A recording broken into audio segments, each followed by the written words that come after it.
Picture this. The U.S. Attorney General steps up to a podium and accuses Apple of maintaining a smartphone monopoly. And moments later, Elon Musk threatens to ban iPhones at his companies over a new OpenAI tie-up. That's not a random Tuesday. That's Apple's new reality. And honestly, that made me pause for a second. We allege that Apple has employed from Apple and its competitors. For developers, that has meant being forced to play by rules that insulate Apple from competition. And as outlined in our complaint, we allege that Apple has consolidated its monopoly power, not by making its own products better, but by making other products worse. Apple devices will be banned at his company. He's calling this an unacceptable security violation. Now, of course, it's worth noting Elon Musk owns his own AI company. This is the world's most valuable consumer brand, and it's suddenly on defense across courts, across continents, and maybe across its own product roadmap. So here's what happened next. In the past 18 months, Apple sprinted to record highs, authorized the biggest buyback in U.S. history, launched a $3,500 headset, promised Apple Intelligence, and still ran into a wall in China while regulators in the U.S. and Europe sharpened their knives. Oh wait, that's crazy to say out loud, but it's true. This video isn't about hating Apple. I love their products. It's about asking the uncomfortable investor question, are the cracks adding up to a re-rating risk? A real one. You won't believe how many red flags line up when you put them on a single timeline. Let's start with the pedestal. In late 2024, Apple's market cap flirted with numbers no company had ever printed before, powered by hopes that AI features and iPhone 16 demand would pull forward upgrades. Then 2025 hit. Tariffs chatter intensified, Microsoft edged back into the top spot at moments, and Apple stock suddenly looked more fragile than its aura suggested. Here's Apple's 5-year price path so you can feel the altitude and the air pockets. Why show you this? Because price action can lull us into thinking a business is invincible. It isn't. Especially when the profit engine is concentrated in a single category whose growth is slowing in its most strategic market. Strong brand doesn't offset structural headwinds forever. It delays the reckoning. Crack number 1. Antitrust is no longer background noise. It's the main act. In March 2024, the U.S. Department of Justice and 16 states sued Apple for allegedly monopolizing smartphones by degrading interoperability, suppressing cloud streaming, and locking down tap-to-pay and messaging in ways that raise switching cost. That's not blog commentary. That's a federal complaint. The EU went further on a different front. Apple was hit with a $1.8 billion fine in the Spotify case for anti-steering, and under the Digital Markets Act, Apple's core technology fee and App Store changes were blasted as extortion by Spotify and malicious compliance by Epic. Regulators are now probing non-compliance, which matters because it directly targets Apple's high-margin services flywheel. That part shocked me. Epic's developer account was briefly terminated and then restored only after EU pressure, a small story with a massive signal. Apple no longer unilaterally writes the rules in Europe. If fees compress or distribution opens up, margin mix changes, and Wall Street notices. Crack number 2, China. Apple's second largest market and the crown jewel of its premium brand is wobbling. According to Counterpoint, iPhone unit sales in China fell roughly 24% in the first 6 weeks of 2024, as Huawei roared back, while foreign-branded phones saw a brutal slump later that year. You can't make this stuff up. Reason for the dent has really been the increased competition that Apple saw in China. So it was still number one in Q4, but it did see, a drop about 5% or 4% globally and about 10% in China. So that all amounted to a pretty flat, like we're showing about a roughly 1% decline for Apple in 2024, but it still, made it to the top. It isn't just consumer sentiment and competition, it's policy. Government agencies widened restrictions on foreign phones in the workplace, amplifying the subtle but persistent chill around U.S. brands. Even if direct government sales are small, that kind of signal echoes in the broader market. Apple's filings and coverage show that Greater China revenue missed estimates more than once over the last year, with executives acknowledging the market is the most competitive in the world. Meanwhile, Apple Intelligence, the new AI suite, isn't available in China yet, undercutting the iPhone 16's biggest selling point in the region. That's a nasty combination. Crack number 3. Strategy resets and product risk.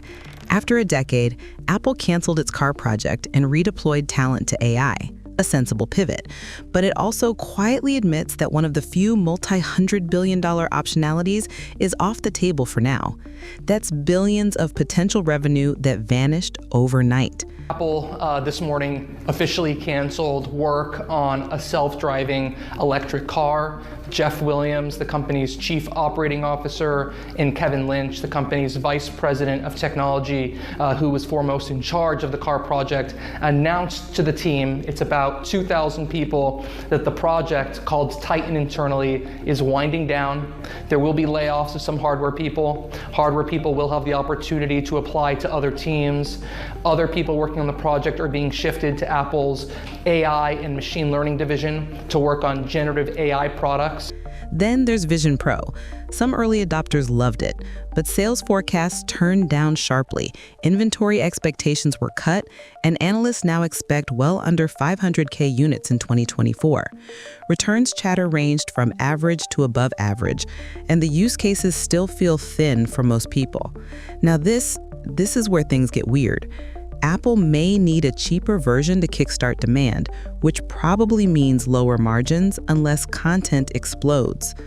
To be clear, first-gen hardware can be slow burns, but when regulators pressure services, China pressures iPhone, and hardware bets need price cuts to scale, the sum of the parts feels riskier than the headline suggests. Crack number 4, the AI tightrope, hype versus execution.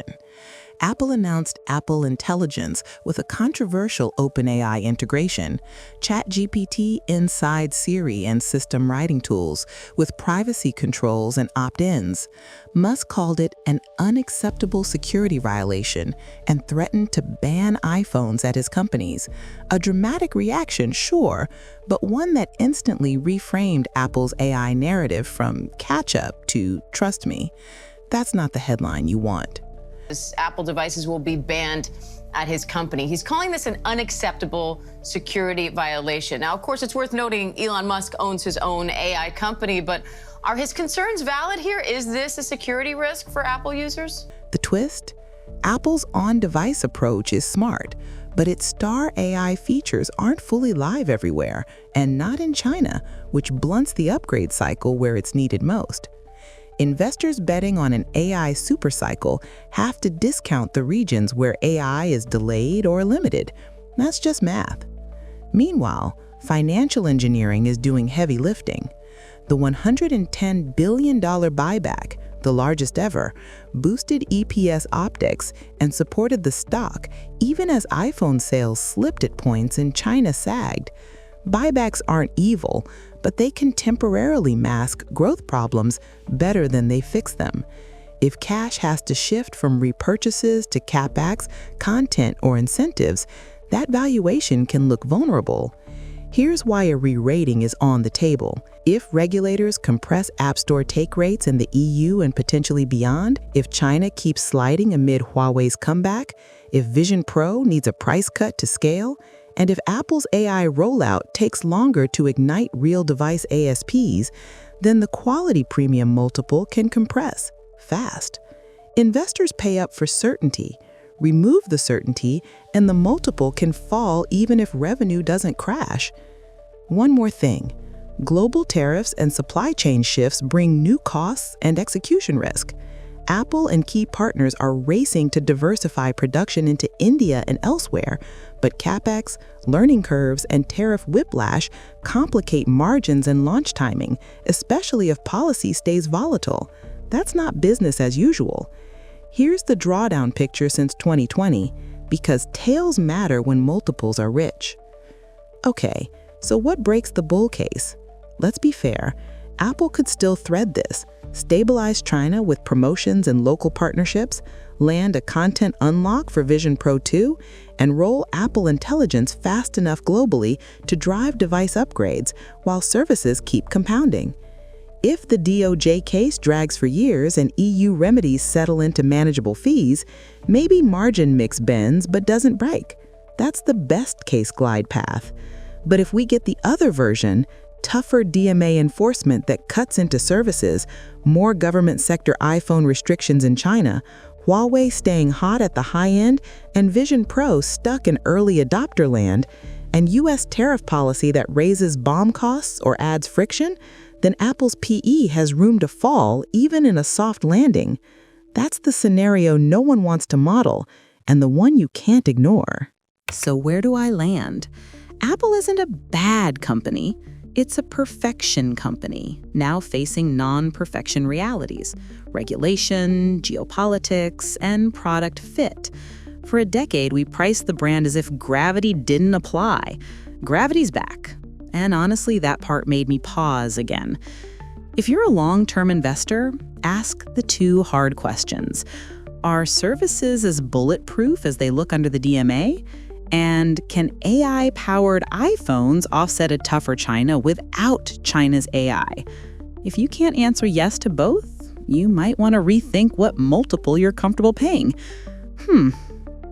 And because we're a money channel, let's anchor with facts you can pause and screenshot. According to Reuters, Apple authorized a record $110 billion buyback in May 2024 as quarterly results beat low expectations, sending shares up 6% after hours. According to the BBC and Reuters, the EU fined Apple 1.8 billion euros over App Store anti-steering in the Spotify case. And separate DMA compliance changes, including the core technology fee, triggered accusations of malicious compliance from Epic and extortion from Spotify.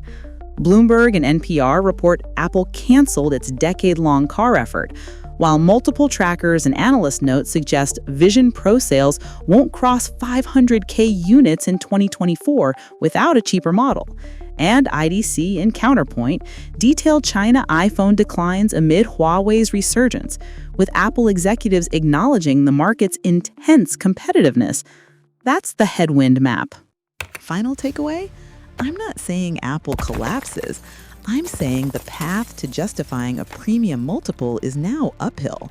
Legal overhang, EU fees, China demand, product cadence, AI rollout, and geopolitics. If 2 or 3 of those stack at once, the stock can re-rate fast. Be curious, not dogmatic, and keep your eyes on the cracks, not just the crown.